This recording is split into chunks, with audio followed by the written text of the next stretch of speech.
और नीचे जो वो सब्सक्राइब का बटन है ना, उसको हिट करो, जल्दी से करो सब्सक्राइब। नमस्कार, मी स्वाती कुंभार, वार्ता जगत न्यूज चॅनल मध्ये आपणा सर्वांचं स्वागत। नागपूर येथे दिनांक 19 ते 22 जानेवारी 2026 दरम्यान पार पडलेल्या 36व्या वरिष्ठ राष्ट्रीय टेनिस बॉल क्रिकेट स्पर्धा 2025 ते 26 पुरुष व महिलांमध्ये महाराष्ट्र पुरुष संघाने देश पातळीवर दमदार कामगिरी करत द्वितीय क्रमांक पटकावून उपविजेतेपद भूषवले आहे।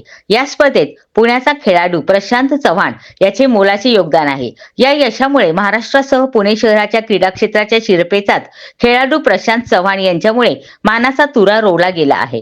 Tennis ball cricket federation of India TBCFI यांच्या मान्यतेखाली आणि Maharashtra tennis ball cricket association यांच्या आयोजनाखाली पार पडलेल्या या राष्ट्रीय स्पर्धेत देशातील विविध राज्यातील अव्वल संघ सहभागी झाले होते। संपूर्ण स्पर्धेदरम्यान महाराष्ट्र संघाने शिस्तबद्ध, सांघिक व आक्रमक खेळाचे प्रदर्शन करत अंतिम फेरी गाठली।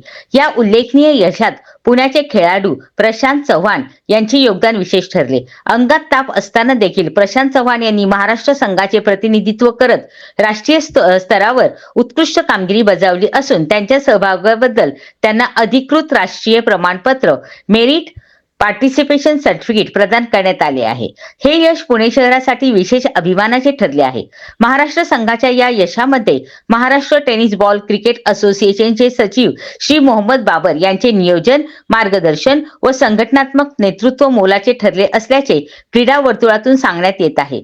संघ व्यवस्थापन, प्रशिक्षक आणि खेळाडूंना त्यांनी दिलेल्या सातत्यपूर्ण पाठबळामुळे संघाने राष्ट्रीय स्तरावर ही कामगिरी साध्य केली अशी भावना व्यक्त करण्यात येत आहे। महाराष्ट्र संघाच्या या यशाबद्दल क्रीडा क्षेत्रातून अभिनंदनाचा वर्षा होत असून ही कामगिरी राज्यातील टेनिस बॉल क्रिकेटसाठी प्रेरणादायी ठरली आहे।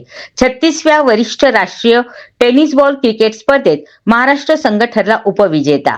आजचे बातमीपत्र येथेच संपले। पुन्हा भेटूया नवीन बातमीसहित। तोपर्यंत जय हिंद, जय महाराष्ट्र।